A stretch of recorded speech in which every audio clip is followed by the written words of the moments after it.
सो आज हम इस सेशन में डिस्कस करने वाले हैं असेसमेंट वर्सेस इवैल्यूएशन। देखेंगे what are the major difference between them. Now we all know English language में ऐसे बहुत सारे वर्ड्स हैं whose meaning is quite close to each other and people get confused with their usage. Now many people make mistake with the usage of words like award and reward, attitude and aptitude. Okay? Similarly, assessment and evaluation too. So बहुत सारे लोग ये दोनों words के बीच में भी confuse हो जाते हैं। ये दोनों का मतलब सेम है, ये डिफरेंट है। तो इसलिए इस सेशन में आज हम डिस्कस करेंगे कि what are the differences between assessment and evaluation. So अगर वीडियो पसंद आता है तो लाइक शेयर सब्सक्राइब जरूर करना। So without wasting much time, let's get on with the video guys. So let's start with the meaning of assessment and evaluation first. Assessment is to review the data about something or someone from different sources in order to make improvement in the current performance.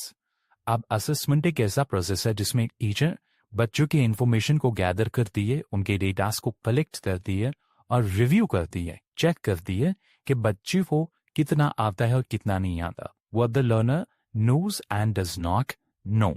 तो उसको पता चलता है कि बच्चे को improve करने की कहाँ ज़रूरत है। जब एक टीचर को पता चलेगा तो ही वो इम्प्रूवमेंट एक बच्चे की लर्निंग में करवा सकती है। ओके, सो यहाँ पे उसकी नॉलेज को, उसके स्किल्स को चेक किया जाता है, उसके करंट परफॉर्मेंस को चेक किया जाता है ताकि उसको इम्प्रूव किया जा सके। Whereas in evaluation, it is described as an act of passing judgment based on evidence. तो evaluation is a final review जहाँ पे एक टीचर के हाथ में एविडेंस होता है, सबूत होता है बच्चे को लेकर, और फिर वो जजमेंट पास करती है। जैसे फॉर एग्जांपल उसके एजुकेशनल फील्ड में, उसके एकेडमिक्स में उसके पास पेपर्स होते हैं जिससे वो डिसाइड करती है whether the child can go to the next class of mark. Okay, so उसके स्किल्स से रिलेटेड, उसकी परफॉर्मेंस से रिलेटेड जो भी टीचर के पास एविडेंस है, तो वो एविडेंस को लेकर जब ईच ऑफ जजमेंट पास करे, इसी को बोलते हैं evaluation. Now let's talk about the nature of assessment and evaluation. So, assessment is diagnostic in nature. मतलब diagnostic मतलब यहाँ पे एक टीचर आइडेंटिफाई करती है कि बच्चे को कौन कौन से एरियाज में इम्प्रूव होने की जरूरत है। जैसे फॉर एग्जांपल जब हम डॉक्टर के पास जाते हैं तो क्या डॉक्टर हमें देखते कि साफ ही दवा दे देता है? Of course not. सबसे पहले हमसे पूछता है, हमारा जो है ब्लड प्रेशर चेक करता है, हमारा हार्ट बीट चेक करता है, हमसे पूछता है क्या तकलीफ है क्या नहीं है। ओके, तो जब हम उसे बताते हैं उसके बाद वो हमें मेडिसिन लिख के देता है, फिर वो हम टैबलेट्स को कंज्यूम करते हैं, राइट। तो उस तरीके से हमारी बीमारी फिर खत्म होती है। तो इसी तरीके से इन अ सेम वे एक टीचर भी सबसे पहले बच्चों को चेक करती है कि क्या प्रॉब्लम आ रही है बच्चे को लर्निंग में। जब वो डायग्नोस करेगी उसके बाद ही वो उसका कुछ हल निकाल सकती है, उसका कुछ सोल्यूशन निकाल सकती है। क्या सो assessment is diagnostic in nature, whereas evaluation is judgmental. Judgmental मतलब यहाँ पे हाँ सिर्फ वो एम होता है कि बच्चे को ग्रेड्स देना है, बच्चे को स्कोर्स देना है उसकी ओवरऑल परफॉर्मेंस पे। So that's why it is judgmental. Next is what it does. मतलब assessment and evaluation exactly करता क्या है? So it provides feedback on performance and areas of improvement. मतलब एक टीचर बच्चों के परफॉर्मेंस को देखती है और इसको फीडबैक प्रोवाइड करती है और बताती है कि कौन कौन से एरियाज में कौन कौन से ज़्यादा उसको इम्प्रूव करने की ज़रूरत है। ओके, और साथ ही ये भी बताती है कि कैसे वो अपनी परफॉर्मेंस को इम्प्रूव कर सकता है, इन्हांस कर सकता है फ्यूचर में। So this is what assessment does. When we talk about evaluation, so it determines the extent to which objectives are achieved. मतलब ऑब्जेक्टिव्स कितना अचीव किया गया है, इवैल्यूएशन ये चीज दबाव करना है। जैसे फॉर एग्जाम्पल एक बच्चे ने 8th क्लास में एडमिशन लिया, सो एक क्लास के कुछ ऑब्जेक्टिव्स हैं कि सारे 8 क्लास के बच्चों को ये चीज थ्रू आउट ईयर आ जानी चाहिए। ओके, चाहे वो थ्योरेटिकल पार्ट हो या प्रैक्टिकल पार्ट हो, तो ये सारी चीजें, ये सारे ऑब्जेक्टिव्स हैं जो हर किसी बच्चे को आ जाना चाहिए।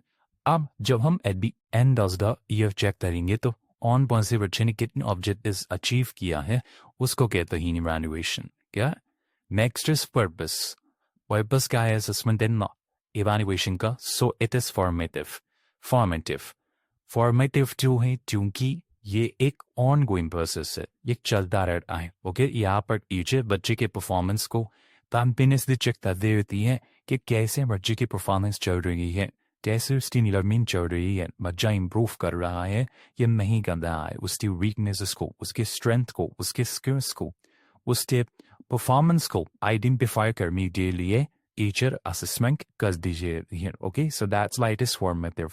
Where is evaluation? Obviously it is summative, क्योंकि यहाँ पर हमें बच्चों को चेक करना होता है कि जो भी हमने थ्रू आउट ईयर पढ़ाया उन्हें कितना समझ में आया. तो यहाँ पे हम उन्हें जज करते हैं उनकी परफॉर्मेंस को. ये एक फाइंड है बिलीव हुए जहाँ पे हम उन्हें ग्रेड्स देते हैं, स्कोर्स देते हैं. That's why it is summative. Next is orientation. So assessment. The orientation of assessment is process oriented. Process oriented मतलब ये एक प्रोसेस है जो चलता रहता है. अब जहाँ पे टीचर देखती है कि लर्निंग कैसे चल रही है, हाउ लर्निंग इज गोइंग, बच्चे की लर्निंग कैसे चल रही है, इम्प्रूव हो रही है या नहीं हो रही है. सो that's why it is process oriented. Next evaluation. Evaluation is product oriented. Product oriented मतलब हमें फाइनल प्रोडक्ट क्या मिला, बच्चे ने पूरा समय पढ़ाई किया, अब उसकी परफॉर्मेंस हमें चेक करना है कि उसको कितना समझ में आया through out year. So that's why it is product oriented. Okay, what the child has been learned throughout year, उसको जब हम चेक करते हैं तो ये हुआ इवैल्यूएशन. ठीक है. नाउ नेक्स्ट इज आउटकम, मतलब रिजल्ट क्या मिलता है हमें असेसमेंट एंड इवैल्यूएशन से. So the outcome of assessment is constructive feedback. अब असेसमेंट के बाद हमारा मकसद यही होता है कि हम फीडबैक बच्चों को प्रोवाइड कर सके कि वो कहाँ कहाँ पे इम्प्रूव कर सकते हैं. Okay, so even if you are dealing with slow learner child, when you give feedback with a positive intention, the child will not demotivate. Okay, बच्चा demotivate नहीं होगा, वो बच्चा आपकी बात को सुनेगा. वो कम्युनिकेशन बनना चाहिए आपके और बच्चे के बीच में. ओके, जो भी उसका इश्यूज है और उसको लेके दोनों को रिजॉल्व करना है. उसके सारे वीकनेसेस को एक टीचर को आइडेंटिफाई करना चाहिए और साथ ही साथ उसे ये भी सजेशन देना है कि वो सारे वीकनेसेस को कैसे खत्म कर सकता है, कैसे रिजॉल्व कर सकता है और कैसे अपनी लर्निंग को इम्प्रूव कर सकता है. तो एक टीचर को कंस्ट्रक्टिव फीडबैक देना है, सपोर्टिव फीडबैक देना है, जिससे बच्चा डिमोटिवेट ना हो बल्कि मोटिवेट हो, चाहे उसका वो फेवरेट सब्जेक्ट ही क्यों ना हो. The next evaluation, the outcome of evaluation is to show shortcomings. यहाँ पे हम बच्चों को बताते हैं कि बच्चे ने कहा था वे कीजिए. ठीक है, तो जब हम उसके शॉर्टकमिंग्स पर बात करते हैं बाय बेस इवैल्यूएशन. ना मार्किंग स्कीम, कैसे मार्किंग स्कीम होती है असेसमेंट एंड इवैल्यूएशन में. So the assessment is not created. अब असेसमेंट तो हम बच्चों का कैसे भी दे सकते हैं, क्विज से कर सकते हैं, ओरल से कर सकते हैं और भी कई सारे 70 मेथड हैं जिससे हम बच्चों को असेस कर सकते हैं. एक प्रैक्टिकल मेथड है. सो यहाँ पर ग्रेड्स में ही देते हैं हम. हमारा बेसिकली मकसद यही होता है जो हमको देखना उनके स्ट्रेंथ को, उनकी वीकनेसेस को आइडेंटिफाई करना. That's it. Okay, where is an evaluation? Obviously the evaluation is graded क्योंकि हमें यहाँ पे ग्रेड्स देना होता है, यहाँ पे उन्हें स्कोर्स देना होता है, रिपोर्ट कार्ड हम देते हैं कि उनकी थ्रू आउट ईयर कैसे परफॉर्मेंस रही है. So yes, next is measurement standard. Now the assessment is an individualized process and is not done against already set standard. तो जब हम बच्चों की परफॉर्मेंस को चेक करते हैं, जब हम उन्हें असेस करते हैं, तो ये एक इंडिविजुअलाइज्ड प्रोसेस है कि हम हर एक इंडिविजुअल की परफॉर्मेंस को चेक करना चाह रहे हैं. हर एक इंडिविजुअल और हर एक बच्चे के वीकनेसेस को और स्ट्रेंथ को हमें आइडेंटिफाई करना है. तो ये हमारा मकसद होता है. हमारा मकसद ये नहीं है कि हम कोई परफॉर्मेंस से, कोई स्टैंडर्ड परफॉर्मेंस से उनकी परफॉर्मेंस को कंपेयर करें. ठीक है, where is an evaluation it is applied at the set standard. जो भी बच्चे ने आंसर्स लिखा है, जो भी उसका बुकेट है, आंसर बुकेट है, उसको हम एक स्टैंडर्ड परफॉर्मेंस के साथ कंपेयर करेंगे. लेट फॉर एग्जांपल 60 मार्क का पेपर है, पर इतना मार्क्स आना कंपलसरी है, ये एक स्टैंडर्ड सेट कर दिया. अब उतना मार्क्स अगर आता है तो बच्चा 5 से में नहीं आया तो फेल है. ओके, तो ये एक स्टैंडर्ड है जहाँ पे हम बच्चे की परफॉर्मेंस को देख के उसे जज करते हैं whether the child has passed the exam or not. Now the next and last is process continuation. So an assessment is an ongoing process.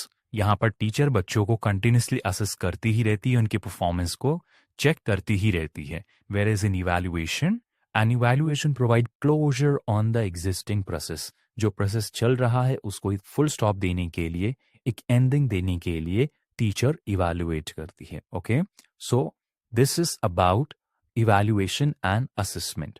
So now let's conclude our beautiful session with this, that evaluation and assessment are both used to review the performance of an individual, but these two terms are used in a completely different context. The assessment is done to provide constructive feedback and the motive behind assessment to improve, whereas evaluation is done to judge the ability of an individual to pass judgment. So evaluation and assessment दोनों ही use करके हम बच्चे के performance को review करते हैं, और ये दोनों ही कंप्लीटली डिफरेंट कॉन्टेक्स्ट में यूज किया जाता है. Assessment and evaluation are not same. Okay, assessment से हमारा ये मकसद होता है कि हम बच्चे को फीडबैक प्रोवाइड कर सकते हैं. नेगेटिव है, पॉजिटिव है, लेकिन दोनों ही सपोर्टिव वे में होना चाहिए. क्लियर? इससे हम बच्चे की परफॉर्मेंस को इंप्रूव कर सकते हैं. वेयरएज थ्रू इवैल्यूएशन यहां पर हमारा मकसद होता है बच्चे की परफॉर्मेंस को जज करना. ओके, सो जब हम जजमेंट पास करते हैं that is evaluation. So I hope आपको इस सेशन से क्लियर हो गया होगा difference between assessment and evaluation. So आज होता है हमारा सेशन यहीं पर खत्म. मिलते हैं नेक्स्ट वीडियो में, तब तक के लिए bye. Take care of yourself and thanks a lot for watching.